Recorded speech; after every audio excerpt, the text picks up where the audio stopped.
बिहार में पत्रकारिता के माध्यम से भौकाल मचाने वाले मनीष कश्यप ने बीजेपी को लेकर बड़ा बयान दिया है। दरअसल मनीष कश्यप का कहना है कि यदि बिहार के लोगों के हितों के लिए सवाल उठाना पार्टी विरोधी गतिविधि है तो मैं इस गतिविधि में शामिल रहूंगा। दरअसल बता दें आपको कि जिस वक्त तेजस्वी यादव के साथ नीतीश कुमार सरकार चला रहे थे और उस दौरान तमिलनाडु में बिहार के कुछ मजदूरों की पिटाई कर दी गई थी, उस दौरान मनीष कश्यप ने जोर शोर से नीतीश कुमार सरकार और विशेष तौर पर तेजस्वी यादव के खिलाफ आवाज उठाई थी, जिसका इनाम उन्हें यह मिला कि भारतीय जनता पार्टी के पूर्वी दिल्ली लोकसभा सीट से सांसद मनोज तिवारी ने उन्हें भारतीय जनता पार्टी में शामिल करवाया, क्योंकि उस दौरान कई महीनों तक मनीष कश्यप जेल की सलाखों के पीछे बंद थे। लेकिन अब फिर से उन्होंने जब ये दिखाई दिया कि बीजेपी में कोई बड़ा राजनीतिक जिम्मा उनके हवाले नहीं है, तो ऐसे में उन्होंने पत्रकारिता के जरिए फिर से भौकाल मचाने का प्रयास किया। दरअसल नीतीश कुमार सरकार के खिलाफ फिर से सड़क पर खड़े होकर तमाम मुद्दों को यहां पर उठाने का प्रयास किया, जिसके खिलाफ भारतीय जनता पार्टी ने कहा कि ये पार्टी विरोधी और सरकार विरोधी गतिविधियां हैं और ऐसे में मनीष कश्यप को अब गैर आधिकारिक रूप से पार्टी से बाहर का रास्ता दिखा दिया गया है। बता दें आपको कि मनीष कश्यप खुद ये मानते हैं कि उन्हें नहीं पता कि वो पार्टी का हिस्सा है भी या नहीं है, लेकिन उन्होंने सही आवाज को उठाने का प्रयास किया है। उन्होंने सरकार के खिलाफ आवाज उठाई है, जो आवाज बिहार के हित में है। खुद मनीष कश्यप ये कहते हुए नजर आ रहे हैं कि मैं बिहार के लोगों के लिए आवाज उठाता रहूंगा, मैं चुप नहीं बैठूंगा। यदि मेरा ये कदम ये लगता है पार्टी को कि ये पार्टी विरोधी कदम है तो पार्टी मुझे निष्कासित कर सकती है, लेकिन मैं बिहार के लोगों के लिए शांत नहीं बैठने वाला हूँ। बता दें आपको कि मनीष कश्यप इससे पहले भी इस तरीके की गतिविधियों में शामिल रहे। बिहार के पीडब्ल्यूडी मिनिस्ट्री के खिलाफ भी जिस तरीके से उन्होंने रोड इंफ्रास्ट्रक्चर और जो वाटर ड्रेनेज सिस्टम होता है जिसमें नालों का निर्माण होता है उसको लेकर भी जोर शोर से आवाज उठाई थी, जिसका हश्र ये हुआ कि विपक्ष ने नीतीश कुमार सरकार को घेरना शुरू कर दिया और उसके बाद मनीष कश्यप पर शिकंजा भी कसा गया। लेकिन उसके बाद मनीष कश्यप ने भारतीय जनता पार्टी का दामन थाम लिया था और ये कहते हुए नजर आए थे कि अब बिहार में यदि कोई पार्टी बिहार को विकास के रास्ते पर आगे ले जा सकती है तो वो पार्टी भारतीय जनता पार्टी ही है। लेकिन अब मनीष कश्यप लगातार बिहार में बीजेपी और जेडीयू सरकार के खिलाफ मोर्चा खोलते हुए नजर आ रहे हैं। बता दें आपको कि सूत्रों के हवाले से तो खबरें ये भी पता चली हैं कि जन सुराज का दामन अब मनीष कश्यप थाम सकते हैं।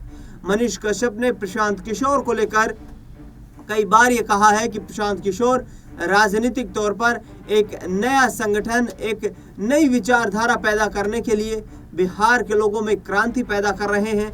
बिहार के लोग उन्हें काफ़ी पसंद कर रहे हैं और बिहार के लोग चाहते हैं कि बड़ा राजनीतिक परिवर्तन हो, इसके लिए वो विकल्प तलाशने में जुटे हुए हैं। दरअसल मनीष कश्यप ने जिस तरीके से प्रशांत किशोर की तारीफों के जो कसीदे पढ़े हैं उनको देखकर लगता है कि जल्द ही वे जन सुराज का दामन थामने वाले हैं, जन सुराज के खेमे में जाने वाले हैं, क्योंकि जन सुराज को लेकर लगातार प्रशांत किशोर का ये कहना है कि हम बिहार के उन लोगों को अपने साथ जोड़ रहे हैं जो वास्तविक तौर पर बिहार में परिवर्तन चाहते हैं और बिहार का ये परिवर्तन आगे आने वाले वक्त में बिहार को विकसित बिहार की तरफ आगे बढ़ाने का काम करेगा। लेकिन विधानसभा के पिछले दिनों जो 4 विधानसभा सीटों के उपचुनाव हुए थे, उन चारों विधानसभा सीटों पर जन सुराज को करारी हार का सामना करना पड़ा। 4 विधानसभा सीटों पर 2 सीटें ऐसी भी रही जहां पर जन सुराज के प्रत्याशियों की जमानत जब्त हो गई। लेकिन देखना दिलचस्प रहेगा कि विधानसभा चुनाव में जो 243 सीटों पर जीत का मंत्र लेकर, बदलाव का मंत्र लेकर जन सुराज के संस्थापक प्रशांत किशोर बिहार में उतरने वाले हैं, उनको समाज से कितना बड़ा सहयोग मिल पाएगा। क्योंकि राजनीतिक सहयोगियों का सीधे तौर पर यह कहना है कि राजनीतिक आधार पर तो जन सुराज जो है वो कोई संगठन नहीं है, बल्कि समाज के लोगों के उत्थान करने के लिए बनाया गया एक ऑर्गेनाइजेशन है और इसका उद्देश्य एकमात्र बिहार को विकसित बनाना है। लेकिन जन स्वराज को लेकर राजनीतिक विशेषज्ञों का यह भी मानना है कि इतना प्रभाव वो बिहार के जातीय समीकरण होते हुए नहीं डाल पाएंगे जितना कि परंपरागत पार्टियां डाल पाएंगी। इसके पीछे राजनीतिक जानकारों का यह भी मानना है कि जन स्वराज में चाहे कितने भी बड़े चेहरे शामिल क्यों ना हो जाए, उसका सीधा सीधा नुकसान बीजेपी एनडीए गठबंधन को ही मिलेगा। जन स्वराज के संगठन के मजबूती के होने का सीधा फायदा यहाँ पर महागठबंधन बिहार में उठा सकता है। आपको बता दें कि तेजस्वी यादव और राहुल गांधी लगातार ये रणनीतियां बना रहे हैं कि किस तरीके से बिहार में सियासी तख्तापलट किया जाए, और ऐसे में यदि उन्हें कहीं ना कहीं जन स्वराज का बढ़ता हुआ यहाँ पर सियासी वर्चस्व दिखाई देगा तो ये महागठबंधन के लिए एक बड़ा राजनीतिक प्लस पॉइंट हो सकता है, बेनिफिट हो सकता है, क्योंकि प्रशांत किशोर खुद एक सवर्ण जाति से संबंध रखते हैं और वो सवर्ण वोट बैंक को प्रभावित करेंगे, जिसका सीधा नुकसान भारतीय जनता पार्टी को हो सकता है।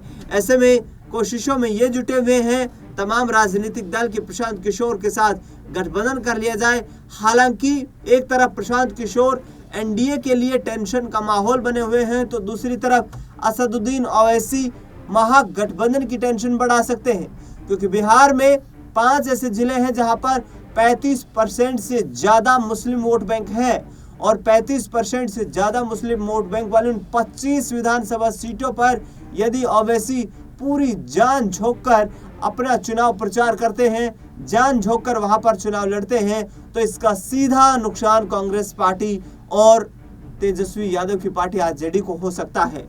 लेकिन क्या मनीष कश्यप अब पलटी मारते हुए नजर आएंगे? लगातार पिछले कुछ वक्त से फिर से सरकार से सवाल पूछने लगे हैं और लगातार ये बात कह रहे हैं कि मुद्दों को जो है जिस तरीके से डाइवर्ट किया जाता है, लेकिन इस विधानसभा चुनाव में मुद्दे डाइवर्ट नहीं होंगे।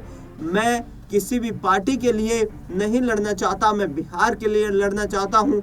बिहार में रेल कोच फैक्ट्री का निर्माण हो, बिहार में जो गया और सासाराम जिले हैं वहां पर जो ऊंची ऊंची पर्वतों की चोटियां हैं वहां पर सोलर एनर्जी के पावर प्लांट्स लगे, जिससे कि बिहार का उत्थान हो सके, बिहार में नए औद्योगिक धंधे स्थापित हो सके। ये तमाम मांगे जो है वर्तमान सरकार से यहाँ पर मनीष कश्यप करते हुए नजर आ रहे हैं। उनकी तरफ से लगातार कोशिशें ये की जा रही है कि बिहार आगे आने वाले वक्त में प्रगति के पथ पर कैसे लौट कर रखे आए। हम इसके लिए जी जान से मेहनत करने में लगे हुए हैं।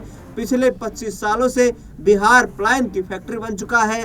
पिछले 25 सालों में चाहे वो आरजेडी के साथ मिलकर सरकार चलाई हो, नीतीश कुमार ने बीजेपी के साथ मिलकर चलाई हो, बिहार का प्लान वो नहीं रोक पाए हैं। और इस आधार पर बिहार की जनता अपने विकास को लेकर अब सजग हो चुकी है। बिहार की जनता 200, 400 रुपए में रैलियों में जाकर खाना खाने तक सीमित अब नहीं रहने वाली है। उन्हें विकास चाहिए, उन्हें तरक्की चाहिए, और इसको लेकर मनीष कश्यप जो भी कर सकते हैं वो करने का प्रयास करेंगे।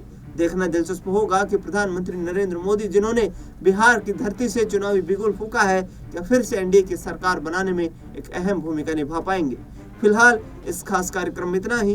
देश दुनिया से जुड़ी तमाम बड़ी खबरों के लिए देखते रहिए SPN9।